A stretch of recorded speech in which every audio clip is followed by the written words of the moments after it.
Segundo domingo después de Pentecostés. Lectura de la epístola del apóstol San Juan. Carísimos, no os extrañéis si os aborrece el mundo. Nosotros sabemos que hemos pasado de la muerte a la vida, porque amamos a los hermanos. El que no ama permanece en la muerte, y todo el que odia a su hermano es homicida. Pues ya sabéis que ningún homicida tiene la vida eterna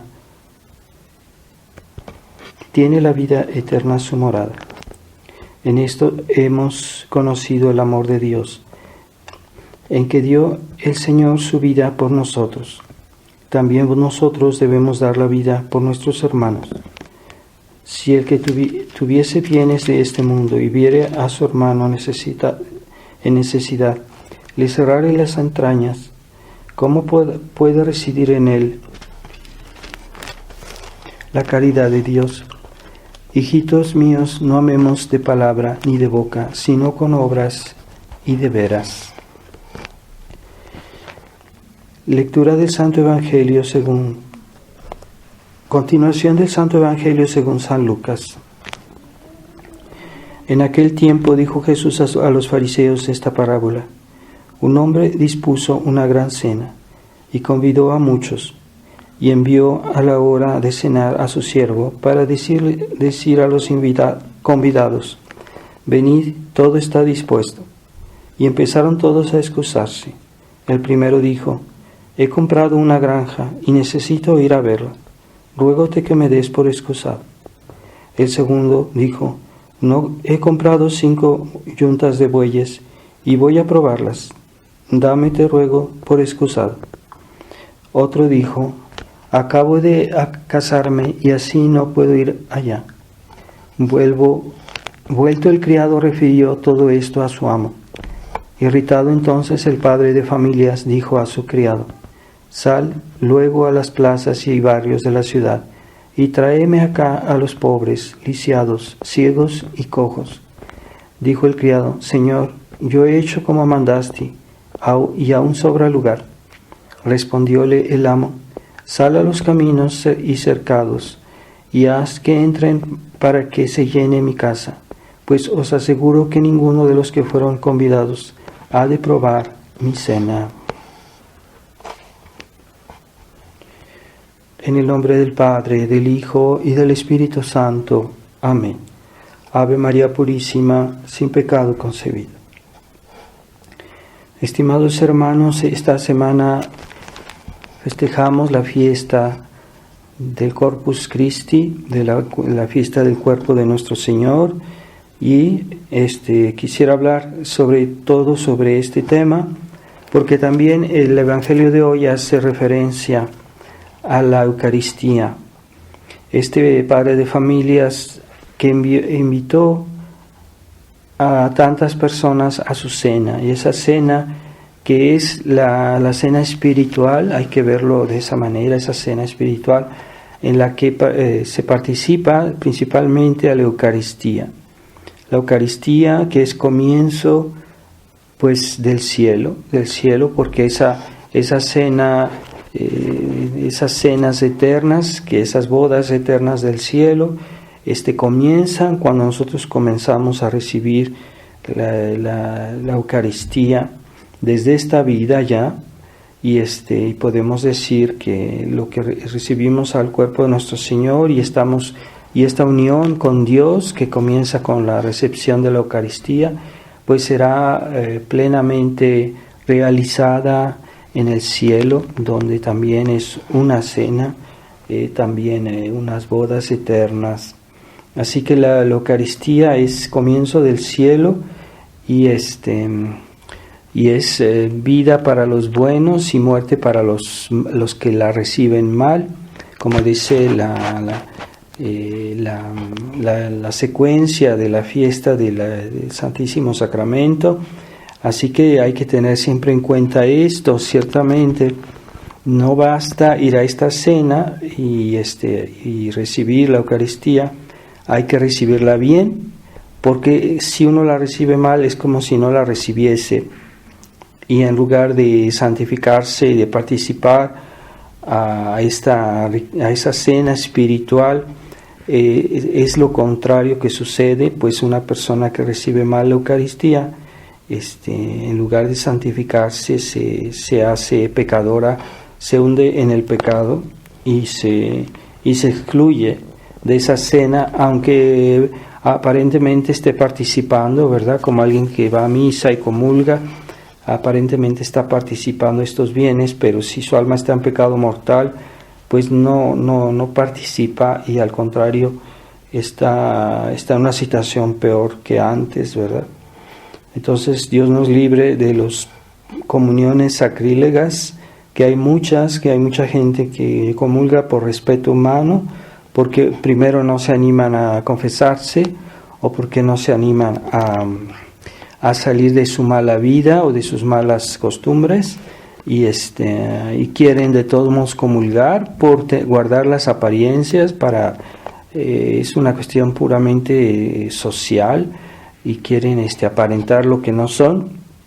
Entonces hoy ya en la iglesia moderna se les da la comunión a estas personas, y aunque están en un estado de vida escandaloso, y no es lo que Jesucristo quiere. Él quiere que recibamos la Eucaristía en estado de gracia, y es solo cuando se recibe en estado de gracia que nos hace provecho y que Dios nos santifica. Entonces, recibirla bien, hay que tener mucho cuidado de qué maneras uno la puede recibir mal, porque hoy los católicos son demasiado laxos. El laxo es una persona que no ve el pecado en ninguna parte, y que todo le parece bien, y hay cosas que no están, que ofenden a Dios, pero dice que no es así. Entonces tienen una conciencia muy, muy relajada, y entonces ese espíritu laxista hay que tener cuidado, porque nosotros también podemos de alguna manera contagiarnos. Entonces, cuando se recibe mal la Eucaristía, pues cuando una persona que no está bautizada y va a comulgar, como pasó un caso de un niño que no está bautizado y que fue a una misa, y él creyó que pues todos podían comulgar, y ese niño pues comulgó, pero bueno, la Eucaristía no le hizo el bien, no le dio la gracia a este niño, porque no tenía el bautismo. El bautismo es una condición para poder recibir todos los sacramentos, y si no está uno bautizado, pues aunque uno los reciba, es como si no los recibiese, y no recibe la gracia cuando recibe los otros sacramentos. Por eso, para recibir la Eucaristía, primero hay que estar bautizado. En segundo lugar, hay que estar en estado de gracia, y es decir, sin ningún pecado grave en la conciencia, y porque ese estado pone un obstáculo a la acción de la Eucaristía en el alma. Así que aunque alguien la reciba y que está en pecado mortal, pues no recibe la gracia que le debería de dar este sacramento, no recibe un aumento de la gracia que le debería dar este sacramento, y en lugar de santificarse, se hunde más en el pecado. Así que yo no hablo de este caso como este caso de este niño que no estaba bautizado, lo hizo sin saber, sin ánimo de ofender a Dios. Entonces esa comunión no le dio la gracia, pero por lo menos él no hizo un sacrilegio. Mientras que una persona bautizada que sabe que está en pecado mortal y que va a comulgar, entonces no es lo mismo. Recibe la Eucaristía y hace un gravísimo pecado que se llama sacrilegio.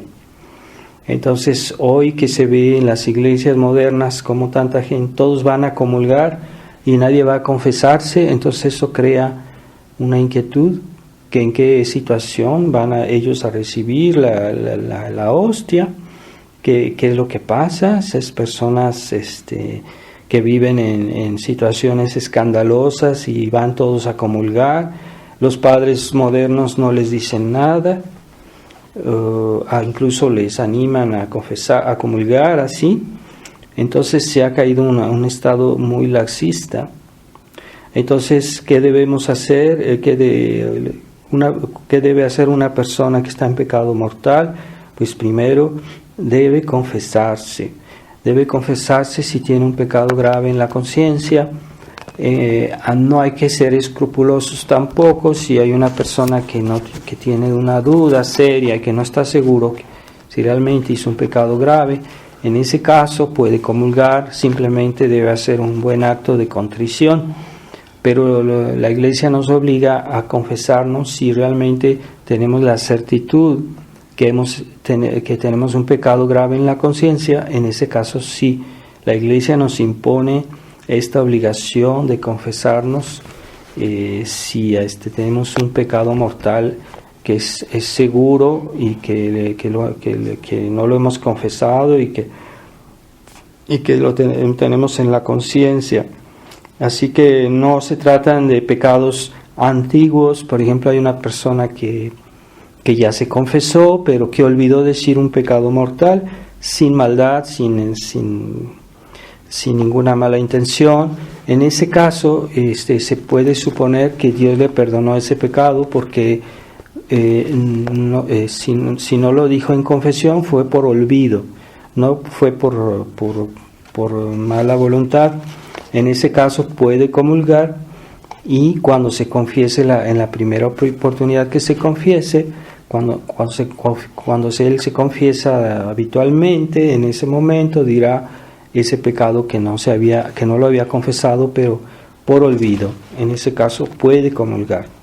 Pero una persona que ha cometido un pecado mortal y que pues él sabe que lo cometió y que nunca todavía no se ha confesado de eso, o bien que nunca lo quiso confesar conscientemente, aunque se haya confesado y no lo quiso decir, quiere decir que todas esas confesiones han sido sacrílegas y que no se ha confesado nunca bien, porque lo hizo no por olvido, sino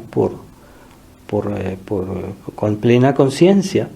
Entonces hay personas que pasan mucho tiempo, que hacen una confesión mal hecha y lo saben, y que esa confesión no valió para perdonar sus pecados, y así siguen confesándose, incluso confesándose y comulgando. Hay personas que a veces pasan mucho tiempo así. Quiere decir que todas esas confesiones, todas esas comuniones fueron sacrílegas. Hay que tener mucho cuidado con esas personas. Si hay una persona que que realmente ha hecho conscientemente ese error, pues debe a lo más pronto hacer una buena confesión, decir todo, esta vez sí, todos sus pecados sin omitirlos, y ya pueden comulgar de una manera fructuosa. Así que es mala esa timidez, esa vergüenza, que hay personas que no quieren decirle al sacerdote porque les da vergüenza. Que no se hagan esa idea. El sacerdote está acostumbrado a oír pecados de todos y de todo tipo, porque el sacerdote no se va a extrañar, por decirlo así, o a tratarlo mal. Es normal, el sacerdote siempre escucha los pecados, así que no deben hacerse ideas que les da vergüenza confesarse. Y también está el hecho de excluir de aquellas situaciones malas de nuestra vida. Por ejemplo, alguien que ha robado dinero, que ha robado una cantidad seria, cuando ya se vuelve una cantidad seria, o un bien que tiene una cierta importancia, entonces es materia grave. Entonces en ese caso tiene que restituir, tiene que regresar ese dinero, tiene que reparar la reputación de alguien. Si esa persona manchó la reputación de una persona diciendo falsedades o cosas graves, en ese caso para poder comulgar tiene que reparar ese daño. No basta confesarse y decir, Padre, hice esto, también hay la obligación de reparación. Entonces hay que excluir de la vida, para poder comulgar, hay que excluir de la vida de una manera concreta todas esas malas situaciones en las cuales puede caer una persona y que están mal. Y cuando son graves, ahí sí es obligatorio, absolutamente. Entonces, a veces son situaciones que no tienen mucha importancia, que no es tan fácil a veces arreglar todo, esos detalles, pero cuando son cosas graves sí hay que hacer reparación, ¿verdad? Entonces, hay personas que han difamado a su prójimo y que después nunca han corregido han desprestigiado a su prójimo en cosas graves cuando no eran ciertas, y en ese caso no pueden comulgar ni confesarse hasta que no hayan reparado ese daño. Así que a veces uno puede simplemente decir a las personas que uno dijo, por lo menos que se comience a saber para que en realidad eso no fue verdad y que hay que repararlo. Hay personas que son muy valientes para hablar mal del prójimo, pero son muy cobardes les da vergüenza corregir algo, ¿verdad? Les da vergüenza pedir disculpas. Hay personas que casi prefieren condenarse e irse al infierno que pedir una disculpa a alguien, ¿verdad? Cuando hemos hecho un daño grave, debemos reparar ese daño si está en nuestra posibilidad. Si es posible, si por ejemplo una persona robó un dinero y no tiene con qué pagarlo, bueno, pues en ese caso no hay, digamos que el día que podrá reparar ese daño debe hacerlo, pero mientras pueda debe hacerlo, si lo puede hacer. Si no lo puede hacer, pues entonces sí puede confesarse y comulgar, pero si lo puede hacer, debe reparar el daño. Entonces yo observo que muchas personas tienen mucha dificultad a disculparse por ejemplo, de una ofensa que han hecho a alguien, ¿verdad? Unos hijos que han ofendido a sus padres, o una persona que ha ofendido a alguien de una manera grave.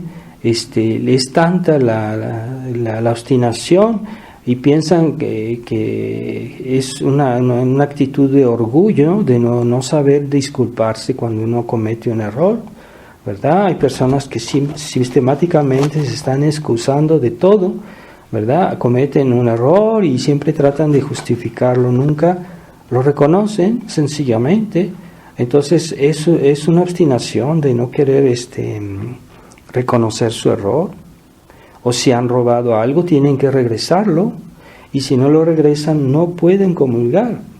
Si es una materia grave, yo hablo de a veces personas que han robado cosas importantes, ya cuando ya comienzan a subir de una cierta cantidad ya es materia grave, ¿verdad? Los teólogos dicen que más o menos la materia grave es el salario justo de un día. El salario justo, yo no hablo del salario injusto, porque hoy, por ejemplo, el salario mínimo no es un salario justo.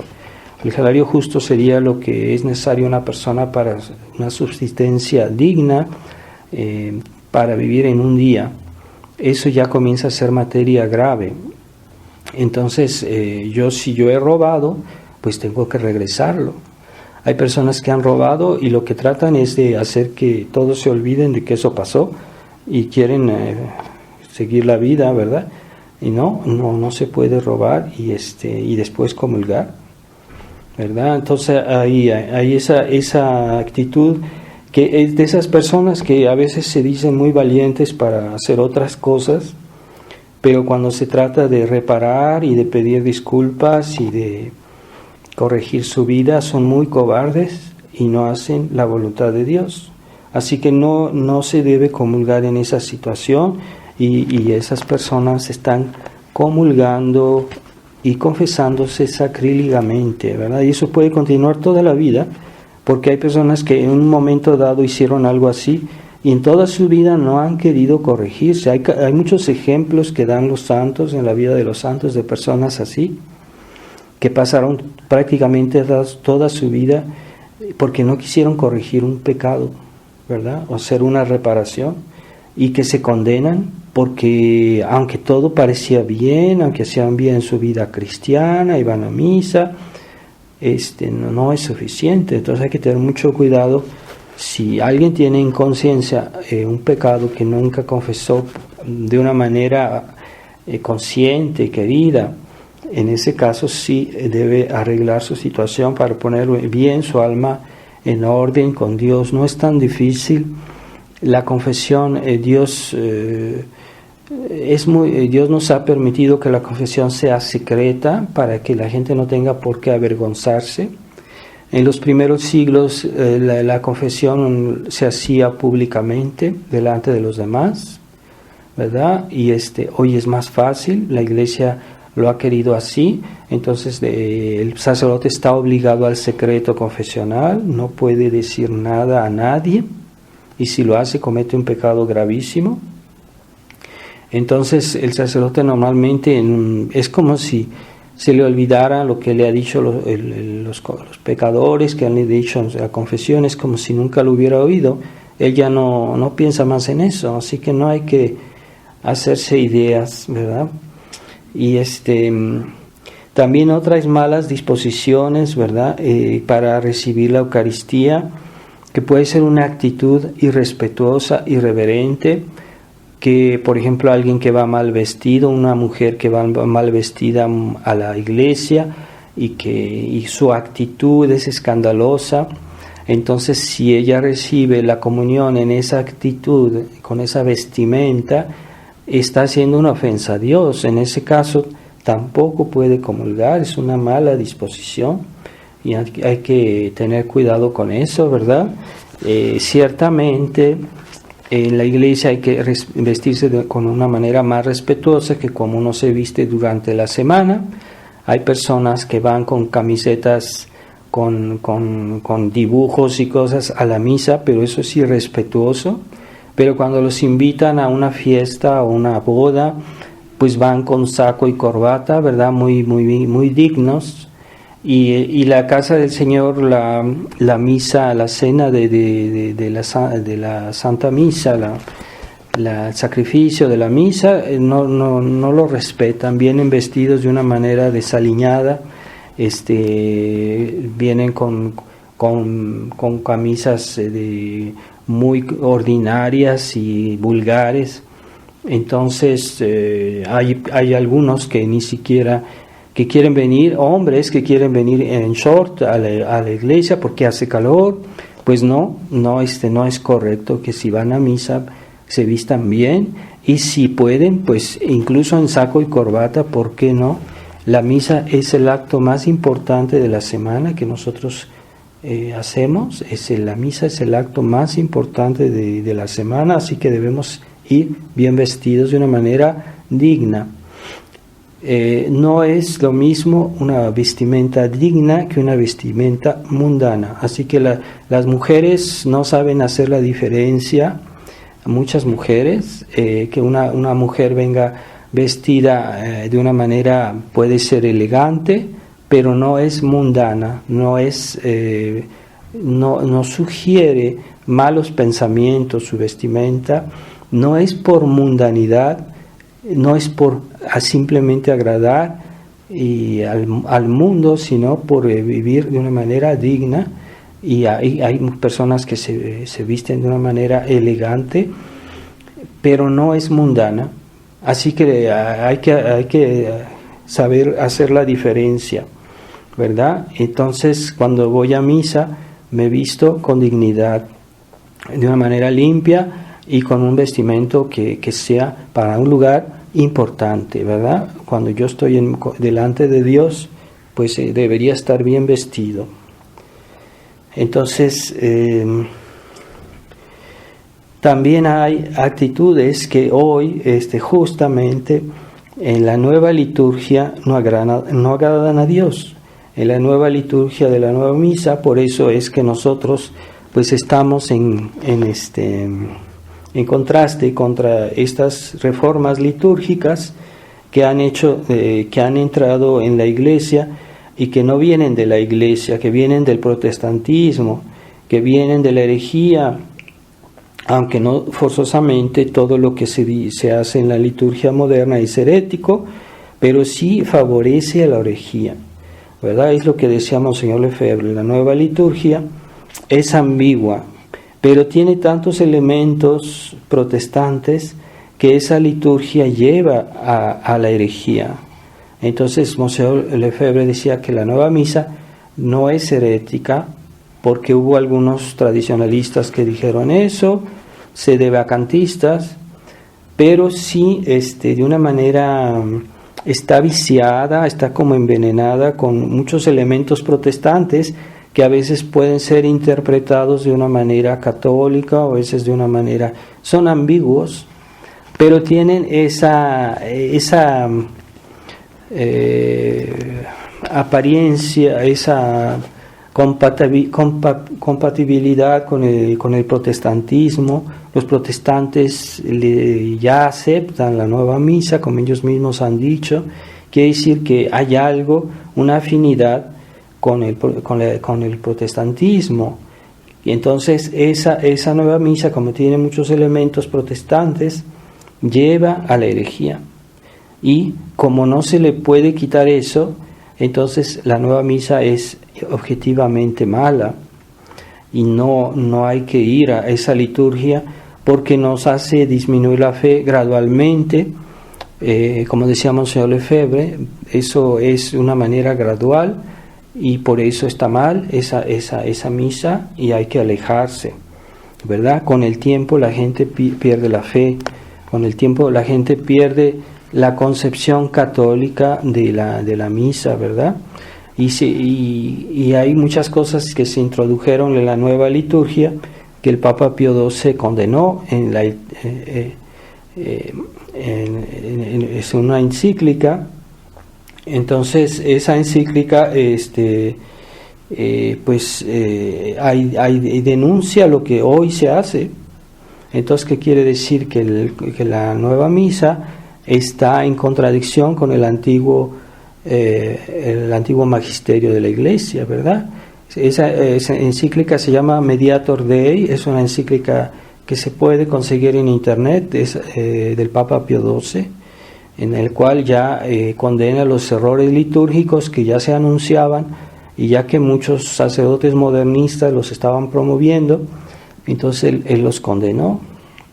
Entonces la misa es el centro de la liturgia católica, es el corazón de la liturgia católica y todas las otras ceremonias de la Iglesia son la consecuencia de la misa, ¿verdad? Porque todas las gracias que recibimos en todas las ceremonias, en toda la liturgia de la Iglesia, vienen de la misa, vienen del sacrificio de Cristo. Entonces, si alguien se bautiza, si alguien recibe un sacramento, cualquier sacramento, u otras ceremonias de la Iglesia, pongamos el santo oficio, el oficio divino que el sacerdote dice todos los días en privado, pero que a veces se dice de una manera solemne. Por ejemplo, cuando algunos, no sé si han asistido a las vísperas, al canto de las vísperas o al canto de completas o a las maitines. Bueno, todas esas oraciones es la oración pública de la Iglesia, que es una prolongación de la Santa Misa, ¿verdad? Esa oración pública tiene un valor especial porque no es la oración privada de cada uno de nosotros, sino que es la oración de la Iglesia. Y por eso tiene un gran valor. Así que cuando un sacerdote dice el oficio divino, eso vale más que los rosarios, que cualquier oración que podamos decir, cualquier novena. Todas esas son oraciones privadas, aunque muy agradables a Dios, como el Santo Rosario, claro, y son oraciones privadas, pero las oraciones que hace el sacerdote cuando dice el oficio o cuando bendice, por ejemplo, el agua bendita o bendice los objetos santos, son oraciones públicas de la Iglesia y tienen un valor de oración de la Iglesia. Por esto tienen muchísima importancia pero la eficacia y las gracias que vienen de esas oraciones, pues vienen de la Santa Misa, vienen del sacrificio, vienen de la Eucaristía, ¿verdad? Porque cuando se consagra el pan y se consagra el vino, en ese momento se realiza el sacrificio de la misa también. Así que hay dos cosas, hay eso que es el cuerpo y la sangre de Cristo, pero también en ese momento se realiza el sacrificio de la cruz que se renueva sobre el altar. Entonces, todas las gracias que recibimos vienen finalmente de la Santa Misa, del sacrificio de Cristo, que es una cosa, es la misma cosa, no son dos cosas, es el mismo sacrificio de Cristo. Cuando vamos a misa estamos asistiendo al sacrificio de Cristo que sucedió hace 2000 años, que se renueva sobre el altar. Entonces, cuando decimos hemos ido a muchas misas, deberíamos decir hemos ido a la misa, porque todas esas misas son la misma misa, son el mismo sacrificio que se renueva, se actualiza cada vez.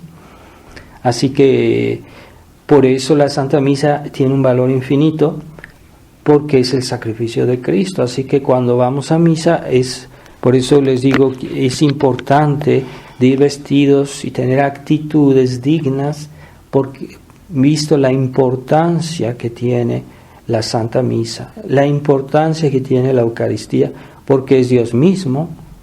Entonces, si se banaliza esas actitudes, entonces uno pierde el sentido del valor que estas cosas tienen, ¿verdad? Entonces, en realidad, la Iglesia debería ser muchísimo más exigente en las actitudes que tengamos con la Santa Misa, pero Dios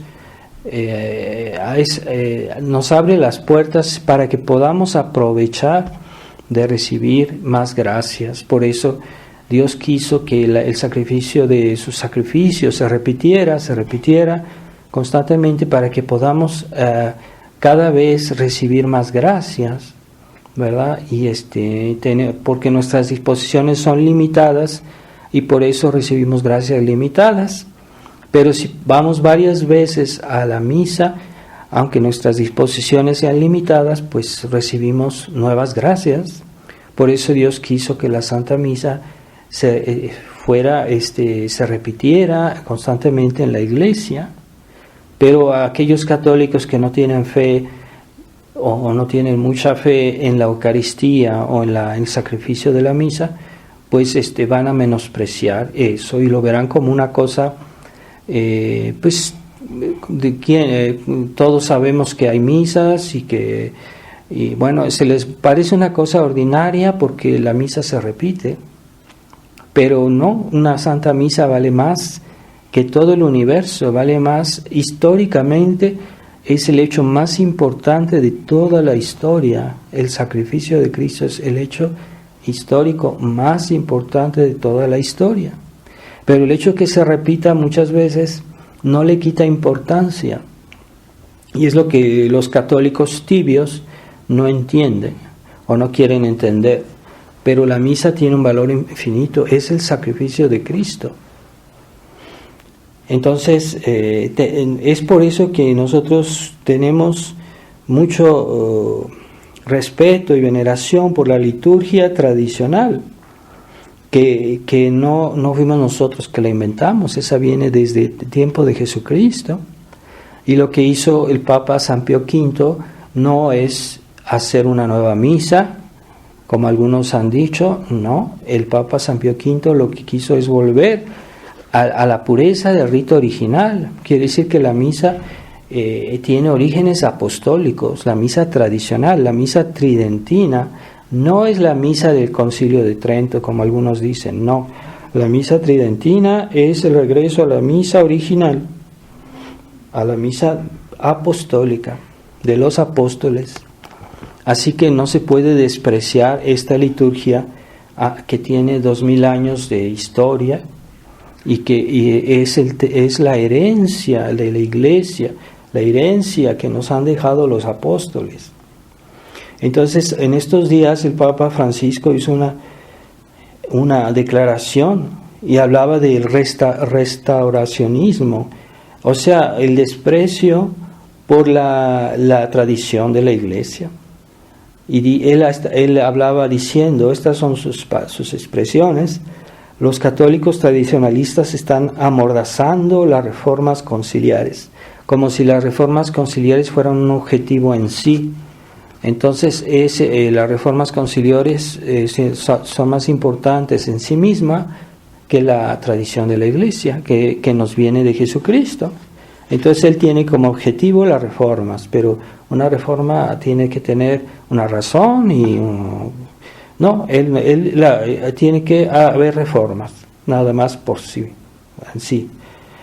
Y dice, no, es que no hay que volver atrás, o sea, está reconociendo la ruptura de la nueva liturgia con el pasado, como si el pasado, las cosas fueran viejas, y lo que no es nuevo es malo, mientras que hay cosas antiguas que son mejores que lo que vemos hoy. Entonces, la verdad no se deteriora, la herencia de Dios no se deteriora, siempre es actual. Entonces, él está, en estos días hizo esa declaración, ¿verdad? Entonces, ahí se ve, ¿verdad?, ese ánimo de ruptura con la Iglesia. Y la tradición, la Iglesia católica es tradición, en sí misma es tradición. Entonces, cuando se habla de tradición o de tradicionalistas, no hay que equivocarse.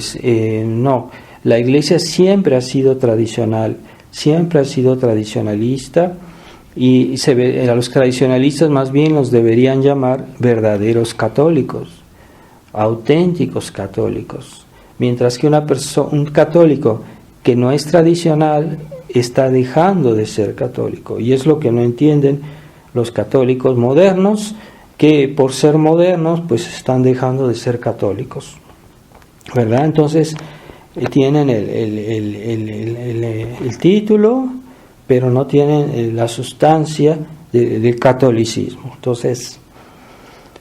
Entonces no basta tener este nombre de católico, hay que ver qué significa ser católico. Simplemente en nuestra religión no somos los sacerdotes que la hemos inventado, no es el Papa Francisco que la ha inventado, no son ni siquiera los papas anteriores, los papas tradicionales.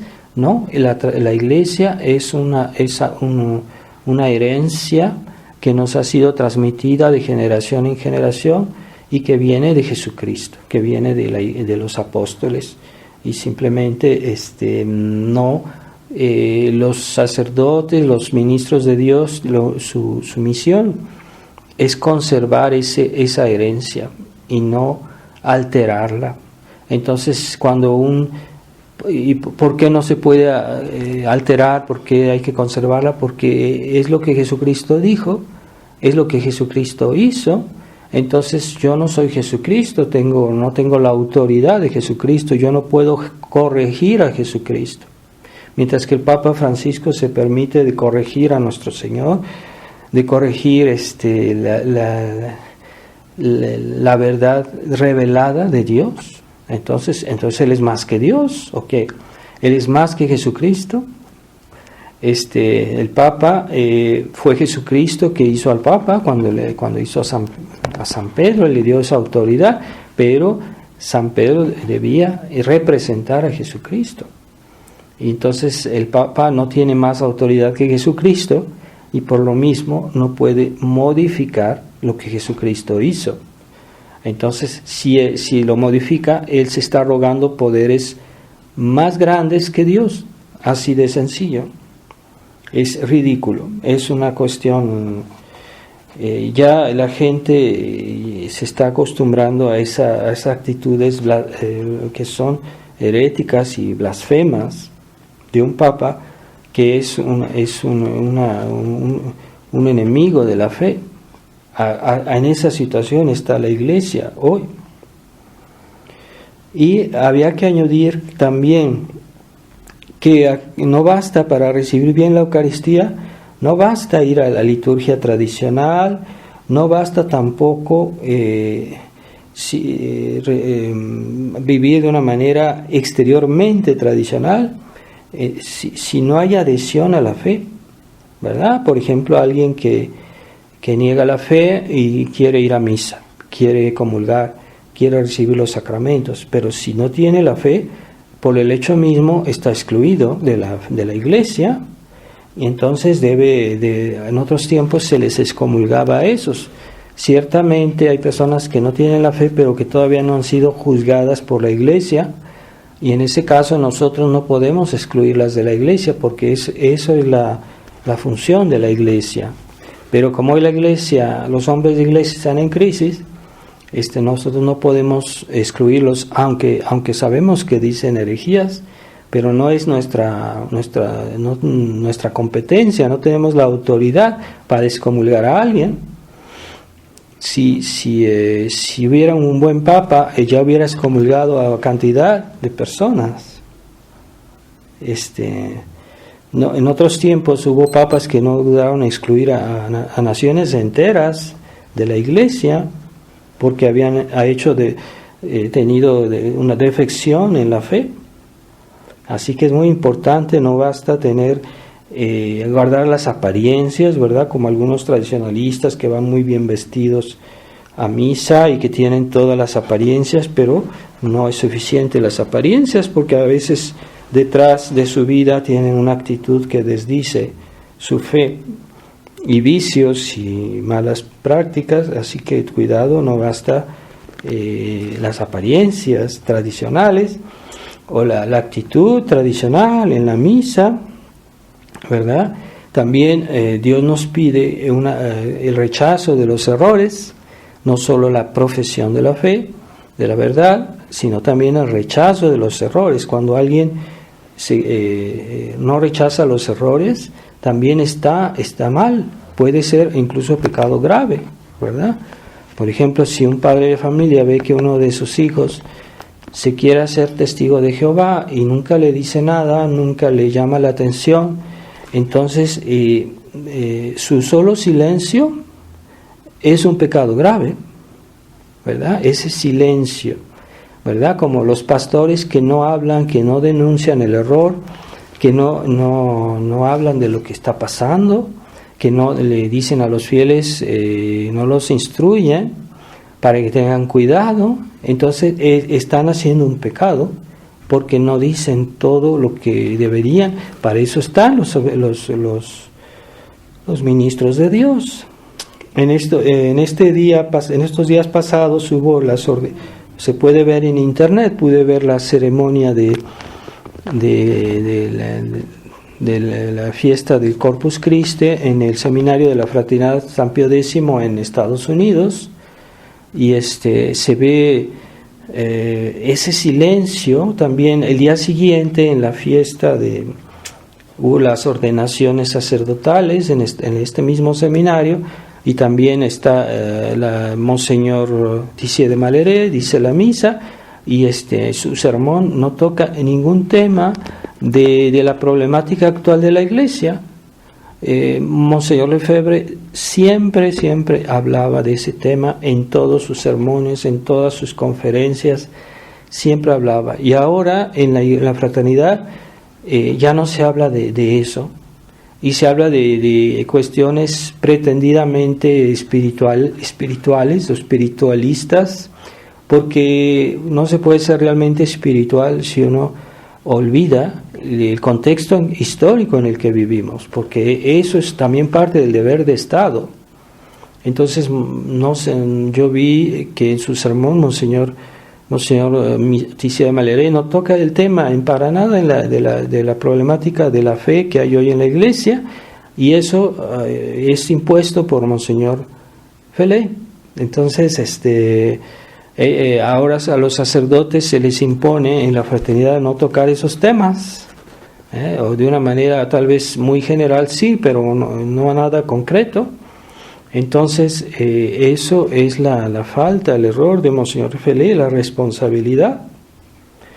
Y ciertamente se ve que ya el ambiente de la fraternidad no es como antes, se ve hasta, no sé, caras tristes, muy como hay algo que falta porque han omitido realmente la misión por la cual Monseñor Lefebvre fundó la fraternidad, que era no solamente la preservación de la misa, también era la defensa de la fe y el combate de los errores del concilio. Y eso está desapareciendo en la fraternidad, por eso se ven esas caras tristes, deprimidas de Monseñor Fele. Se ve que está realmente deprimido, está triste, hay algo que no va, es que tienen que corregir, todavía están a tiempo de corregir eso y volver a la actitud combativa del error y de los errores del Concilio Vaticano II, pero cada vez guardan más silencio. Y el demonio aprovecha para hundirlos. Ese silencio se llama complicidad. Y el demonio sabe que cuando se prolonga mucho tiempo en el silencio, uno cambia de convicciones. El demonio lo sabe. Entonces les dice, no, es que lo que basta es que tú creas en la verdad, no es necesario que condenes el error. Pues no es verdad. También la Iglesia nos impone la obligación de condenar los errores y las actitudes equívocas que, como decía, que este padre de familia que ve un hijo que está haciendo algo muy grave y no le dice nada, es una actitud equívoca, ¿verdad? Entonces yo no digo nada malo, yo no creo nada malo, yo no hago nada malo, pero tengo una actitud equívoca. Y esa puede ser pecado grave, ¿verdad? Entonces, cuando en otros tiempos, los sacerdotes que hacían reuniones con protestantes eran considerados sospechosos de herejía, porque es una actitud equívoca. Aun si no hacían nada malo, simplemente hablaban así, entonces la Iglesia prohibía eso, porque había una actitud equívoca que puede ser mal interpretada y que no tenemos derecho a hacer, porque eso puede crear una situación dudosa para las almas débiles y eso hace daño a esas personas, las desorienta.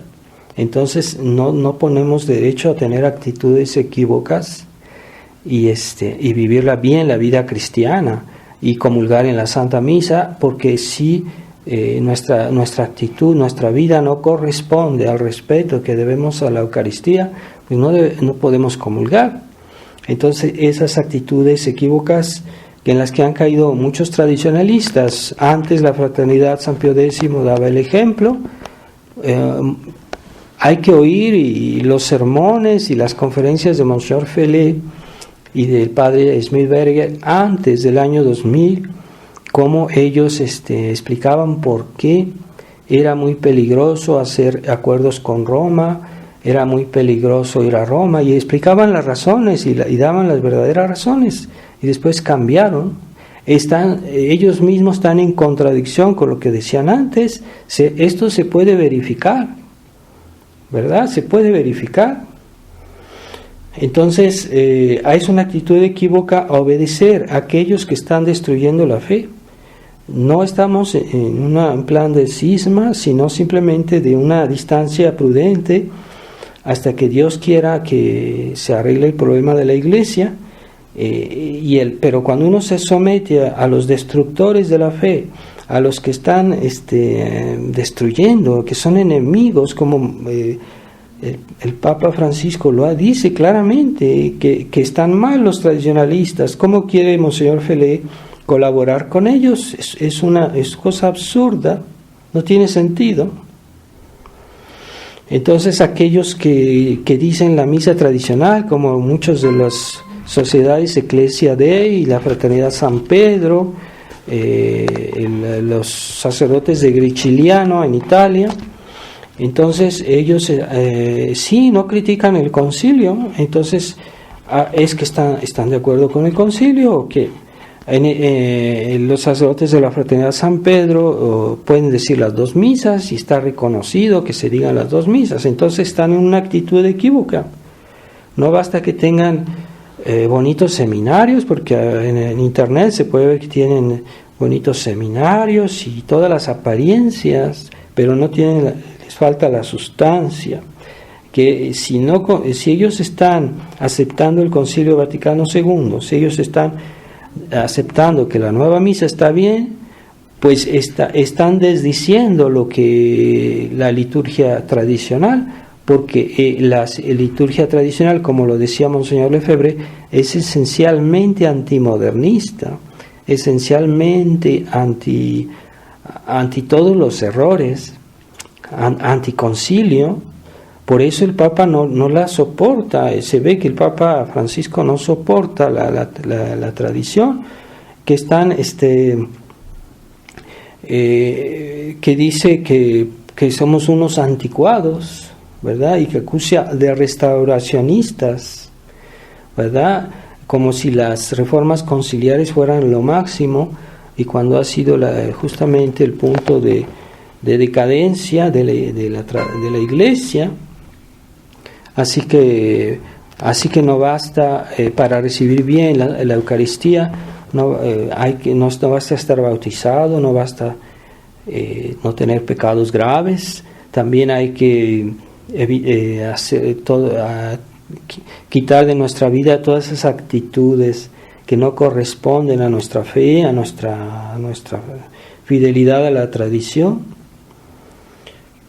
Nuestras actitudes que nos faltan, ¿verdad? Cuidado, los pecados de omisión, ¿verdad? Que Dios nos pide, sobre todo a los pastores, de denunciar el error, y ya con el tiempo la fraternidad se están acostumbrando a ya no criticar el error, a combatir el error, y se van a hacer poco a poco de esos sacerdotes azucarados, modernistas, que todo es bonito, que todo está bien, y ya están en ese camino, ya se siente venir ese espíritu. Es el concilio del Vaticano II dentro de la Fraternidad San Pío X. Así pasó cuando fue en los años 60 en la Iglesia, así fue la transición, de esa manera. Y también, bueno, si se recibe bien la Eucaristía, entonces estamos recibiéndola fructuosamente, y hay que tener bien claro eso, que no basta recibirla, hay que recibirla bien, y así que también todos los efectos de la Eucaristía, todos los efectos del sacrificio de Cristo, también es igual, debemos recibirlos con una actitud correcta. Y que todas esas gracias que Dios nos da en las ceremonias de la Iglesia, en los sacramentales, todo eso viene de la misa, viene del sacrificio de Cristo, pero todo debe ser bien recibido para que sea fructuoso. Y de esa manera cada acto que hacemos hace que nuestra alma se desenvuelve espiritualmente, aumenta no solo la gracia, el grado de gracia, sino también las virtudes cristianas crecen, y también se nota en la vida que estamos recibiendo bien la Eucaristía por nuestro ejemplo, por nuestras palabras, nuestras acciones, y entonces esa vida cristiana se desenvuelve, crece, y nosotros nos santificamos, ¿verdad? Somos cada vez más hijos de Dios, y cada vez más dignos, digamos, de un mejor cielo, gracias a los méritos de la pasión de Cristo que recibimos en la Santa Misa, y eso es lo que Dios quiere darnos. Dios quiere enriquecernos, pero Él ha puesto condiciones, así que no tenemos derecho a cambiar las condiciones y decir, no, es que ahora para recibir la Eucaristía ya esto ya no es necesario, ¿verdad? Como hicieron los fariseos, que Jesucristo les reprochaba que habían hecho vana la ley de Moisés, porque habían cambiado los preceptos de Dios, y decía, ustedes hacen leyes de hombres y han neutralizado las leyes, los preceptos de Dios. Y es lo que está pasando hoy. Están cambiando los preceptos de Dios. El Papa Francisco está cambiando los preceptos de Dios. Entonces, si estamos bien con Dios y recibimos bien los sacramentos, entonces ya estamos en el cielo, se puede decir, porque ¿qué es el cielo sino nuestra unión de una manera realmente consciente y directa con Dios?